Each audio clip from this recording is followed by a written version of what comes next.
پہلی تاریخ محرم الحرام کی ایک ایسے بزرگ کا عرس کہ جن کو نبی کریم صلی اللہ علیہ وسلم نے بڑی فضیلت عطا فرمائی. وہ کون ہستی ہیں؟ وہ کون عظیم بزرگ ہیں؟ جی ہاں، میری مراد جناب سیدنا فاروق اعظم رضی اللہ تعالیٰ عنہ، جو کہ خلیفہ دوم ہیں، امیر المؤمنین ہیں. اللہ تبارک و تعالیٰ کے محبوب صلی اللہ علیہ وسلم نے ارشاد فرمایا کہ اگر میرے بعد کوئی نبی ہوتا، کوئی نبی ہو ہی نہیں سکتا، لیکن اس کے باوجود حضور علیہ السلام نے فرمایا کہ اگر کوئی نبی ہوتا تو وہ عمر ہوتے. آپ دیکھیں یہ فضیلت کا مطلب کیا ہے کہ جو تمام تر صلاحیتیں اللہ تبارک و تعالیٰ نے نبیوں کو عطا فرمائی ہیں، وہ تمام کوالٹیز اللہ نے فاروق اعظم رضی اللہ تعالیٰ کو عطا فرمائی ہیں. لیکن کیونکہ حضور کے بعد کسی بھی نبی کے آنے کا کوئی تصور، شبہ، امکان باقی نہیں ہے، تو اس لیے اور کوئی نبی نہیں آ سکتا. اگر ہوتا تو عمر ہوتا. یہ حضور علیہ الصلوۃ والسلام نے شان بیان فرمائی. اسی طریقے سے آپ دیکھیں تمام صحابہ اکرام نبی کریم صلی اللہ علیہ وسلم کے مرید ہیں، نبی صلی اللہ علیہ وسلم کے طالب ہیں، حضور علیہ الصلوۃ والسلام کے چاہنے والے ہیں. تمام صحابہ اکرام نے نبی کریم صلی اللہ علیہ وسلم کو طلب کیا، آپ کے مرید ہیں. لیکن ایک ہوتا ہے مرید رسول اور ایک ہوتا ہے مراد رسول.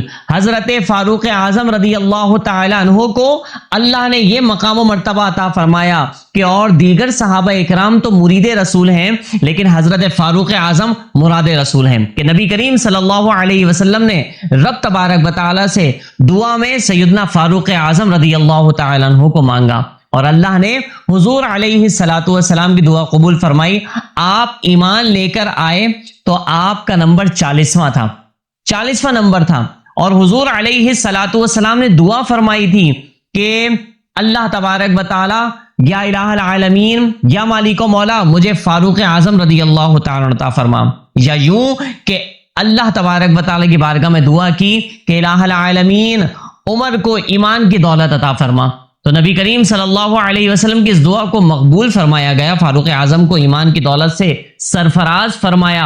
اور فاروق اعظم رضی اللہ تعالیٰ کے بارے میں نبی کریم صلی اللہ علیہ وسلم نے ارشاد فرمایا کہ سب کو اللہ نے اسلام کے ذریعے عزت عطا فرمائی، لیکن فاروق اعظم وہ ہیں کہ اللہ نے اسلام کو جو عزت عطا فرمائی وہ فاروق اعظم کے ذریعے عطا فرمائی. آپ دیکھیں کتنی بڑی فضیلت ہے، کتنا بڑا مقام ہے، اور کس طرح عزت ملی. جب فاروق اعظم رضی اللہ تعالی عنہ ایمان لے کر آئے نا، تو نبی کریم صلی اللہ علیہ وسلم کی خدمت میں حاضر ہوئے اور آ کر عرض کرنے لگے کہ یا رسول اللہ صلی اللہ علیہ وسلم، کیا ہم حق پر نہیں ہیں؟ نبی علیہ السلام نے فرمایا کہ ہم حق پر ہیں. پوچھا کہ کیا قرآن حق پر نہیں ہے؟ نبی علیہ السلام نے فرمایا کہ بالکل قرآن حق کی کتاب ہے. نبی علیہ الصلوۃ والسلام سے پھر سوال کیا کہ آپ کے اللہ کے رسول برحق نہیں ہیں؟ حضرت فاروق اعظم رضی اللہ تعالی عنہ کو نبی علیہ السلام نے جواب ارشاد فرمایا کہ بالکل میں رب تبارک و تعالی کا نبی برحق، رسول برحق ہوں. تو فاروق اعظم نے یہ جواب سن کر حضور کی بارگاہ میں عرض کی تو پھر ہم آج سے چھپ کر عبادت نہیں کریں گے، بلکہ کھلے عام عبادت کریں گے، اعلانیہ طور پر عبادت کریں گے. اور فاروق اعظم رضی اللہ تعالی عنہ نے اعلانیہ طور پر عبادت کی، اور آپ مکے کے بازار میں نکلے اور فرمایا کہ آج سے عبادت اعلانیہ طور پر ہوگی. ہے کوئی جو اپنے بچوں کو یتیم کرنا چاہتا ہے، اور ہے کوئی جو اپنی عورتوں کو بیوہ کرنا چاہتا ہے، تو آ جائے، عمر کی تلوار اس کا انتظار کر رہی ہے. یہ انداز تھا فاروق اعظم رضی اللہ تعالی عنہ کا. جب فاروق اعظم ایمان لے کر آئے تو مسلمانوں پر اللہ تبارک و تعالی نے بڑی گویا کہ ایک فتح کی سی صورت عطا فرمائی، اور مسلمانوں کو گویا کہ ایک طریقے سے کامیابی ملی کہ ایک عظیم شخصیت، ایک اثر اثر رکھنے والا شخص اللہ تبارک و تعالی نے ایمان کو، اسلام کو عطا فرمایا. تو فاروق اعظم رضی اللہ تعالی عنہ کی یہ شان ہے. اور اسی طرح حضرت فاروق اعظم رضی اللہ تعالی عنہ وہ ہستی ہے کہ کم و بیش 22 آیتیں قرآن کی وہ ہیں جو فاروق اعظم کی رائے کے مطابق اللہ تبارک و تعالی نے قرآن میں نازل فرمائی ہیں.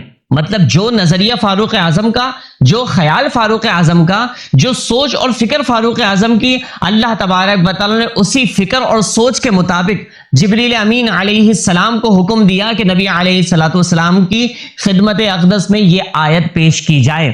تو فاروق اعظم رضی اللہ تعالی عنہ کی سوچ قرآن کے مطابق، قرآن کی سوچ فاروق اعظم رضی اللہ تعالیٰ عنہ کے مطابق تو یہ مقام و مرتبہ حضرت فاروق اعظم. اور ایک اور بات آپ کی خدمت میں عرض کروں، یاد رکھیے فاروق اعظم رضی اللہ تعالیٰ عنہ وہ ہستی ہیں کہ جو ان سے محبت کرتا ہے یقینی طور پر اس کا ایمان کامل ہونے کی ضمانت ہے. اور فاروق اعظم رضی اللہ تعالیٰ عنہ کے بارے میں جو دشنام ترازیاں کریں اور جو ان کی ذات پر اعتراض کریں، یقینی طور پر اس کو اپنے ایمان کی فکر ہونی چاہیے. بہت سے اعتراضات اغیار کی طرف سے کیے جاتے ہیں، بہت سے اعتراضات بد عقیدہ اور بد مذہب لوگوں کی طرف سے کیے جاتے ہیں.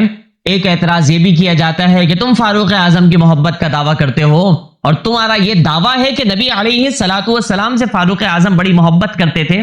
تو پھر یہ بات کی جاتی ہے کہ نبی علیہ السلام نے اپنی آخری وقت میں اور جب آپ علیل تھے تو آپ نے صحابہ اکرام کو یہ بیان فرمایا، یہ حکم دیا کہ جاؤ کاغذ اور قلم لے کر آ جاؤ تو میں تمہیں ایک ایسی چیز لکھ کر دے دوں گا کہ تم پھر کبھی گمراہ نہیں ہوگے. تو صحابہ اکرام نے کچھ نے کہا کہ لے کر آیا جائے، کچھ نے کہا کہ نہیں لے کر آیا جائے. فاروق اعظم رضی اللہ تعالی عنہ نے بڑی شد و مت کے ساتھ کہا کہ ہمیں کوئی چیز کی ضرورت نہیں ہے.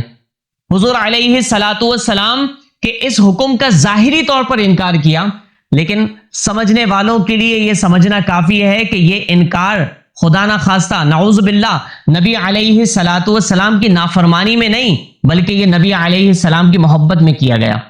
یاد رکھیے ناظرین، کبھی فرما برداری محبت میں ہوتی ہے اور کبھی کسی حکم کو نہ ماننا بھی محبت کا تقاضا ہوتا ہے. فاروق اعظم رضی اللہ تعالیٰ عنہ نے نبی علیہ الصلوۃ والسلام کے اس فرمان کو نہ مانا. وجہ کیا تھی کہ حضور علیل تھے. حضور علیہ السلام نے قرآن عطا فرما دیا، اپنے فرمودات ہمیں عطا فرما دیے، اپنے فرامین ہمیں عطا فرما دیے، اور اب کوئی ایسی چیز نہیں کہ جناب نبی علیہ الصلوۃ والسلام کو ہم تکلیف دیں اور حضور علیہ السلام ہمیں عطا فرمائیں. تو ہمارے لیے حضور کا آرام سب سے زیادہ ضروری ہے. تو اس لیے اس محبت کو ملحوظ خاطر رکھتے ہوئے فاروق اعظم رضی اللہ تعالی عنہ نے کاغذ اور قلم لانے سے انکار کر دیا. اس کو اگر انکار کرنے کو کوئی نبی علیہ الصلوۃ والسلام کا بے ادب سمجھتا ہے تو پھر آپ سمجھیے کہ یہ انکار کس کی طرف سے ہو رہا ہے. بس اوقات روافظ کی طرف سے ہوتا ہے، وہ جو اہل بیت اطہار سے محبت کا دعویٰ کریں اور صحابہ اکرام سے بغض و عناد کا دعویٰ کریں. تو یہ اعتراض اگر کیا جا رہا ہے تو ان سے سوال یہ ہے، تو بتائیے پھر اگر انکار کرنا ہی نبی علیہ السلام کی گستاخی، توہین اور بے ادبی ہے تو پھر آپ بتائیے. یہ الزامی جواب اور یہ اعتراض کیا جاتا ہے. حضرت علی رضی اللہ تعالیٰ عنہ جو ہم سب کے سردار ہیں، ہمارے مولا ہیں، لیکن سمجھانے کے لیے بات کی جا رہی ہے. جب صلح حدیبیہ ہوا تو کفار و مشرکین کی طرف سے، غیر مسلم کی طرف سے ایک ایگریمنٹ ہوا تھا اور اس پر نبی علیہ الصلوۃ والسلام نے اپنے نام کی جگہ رسول اللہ لکھا تھا. تو اغیار نے، غیر مسلم نے یہ اعتراض کیا کہ رسول اللہ مٹا دیا جائے. حضور علیہ الصلوۃ والسلام کے ساتھ حضرت علی رضی اللہ تعالیٰ عنہ موجود تھے. حضور نے حکم فرمایا کہ علی یہاں سے رسول اللہ مٹا دیا جائے. حضرت علی رضی اللہ تعالیٰ عنہ نے رسول اللہ مٹانے سے انکار فرما دیا. کہا کہ میری محبت، میری غیرت یہ گوارا نہیں کرتی کہ میں اپنے ہاتھوں سے رسول اللہ مٹاؤں. تو حضور علیہ الصلوۃ والسلام کے اس حکم کا نہ ماننا کیا نبی علیہ الصلوۃ والسلام کی توہین مانا جائے گا؟ ہرگز نہیں. ہم کہیں گے کہ نبی علیہ السلام سے محبت کی وجہ سے حضور علیہ الصلوۃ والسلام کا فرمان نہیں مانا. تو جس طریقے سے مولائے کائنات نے نبی کی محبت میں حضور کا فرمان نہیں مانا، اسی طریقے سے فاروق اعظم رضی اللہ تعالی عنہ کا نبی کا فرمان نہ ماننا یہ بھی محبت رسول تھی. تو فاروق اعظم رضی اللہ تعالی عنہ بھی محب رسول ہیں، مولائے کائنات بھی محب رسول ہیں. تو ہمیں حضرت فاروق اعظم رضی اللہ تعالی عنہ سے محبت کرنی چاہیے. اور یاد رکھیے جو محبت کرے گا تو وہ گویا کہ مسلمانوں اور مومنوں میں سے ہوگا، اور جو فاروق اعظم سے نفرت کرے گا تو یقینی طور پر وہ شیطانوں سے ہوگا. اللہ تبارک و تعالی نے فاروق اعظم رضی اللہ تعالی عنہ کو یہ رعب اور یہ دبدبہ عطا فرمایا ہے کہ شیطان اس راستے سے نہیں گزرتا جس راستے سے فاروق اعظم گزر جائیں. شیطان فاروق اعظم کے سائے سے بھی ڈرتا ہے. تو ہمیں ذرا سوچنا چاہیے کہ جہاں فاروق اعظم کی ہستی ہو ہم وہاں سے گزریں گے یا وہاں سے بچیں گے. فاروق اعظم کا جہاں نام لکھا ہو ہم اس کو چومنا چاہیں گے یا ہم اس کو ہٹانا چاہیں گے؟ تو بتائیے شیطانی معاملہ کیا ہے اور مومنانہ صفت کیا ہے؟ تو اللہ تبارک و تعالی ہمیں ابلیسوں کے طریقے پر، شیطانوں کے طریقے پر چلنے سے محفوظ فرمائے اور اللہ اپنے محبوب بندوں کے طریقے پر چلنے کی توفیق نصیب فرمائے، آمین بجاہ النبی الامین، وآخر دعوانا ان الحمد للہ رب العالمین۔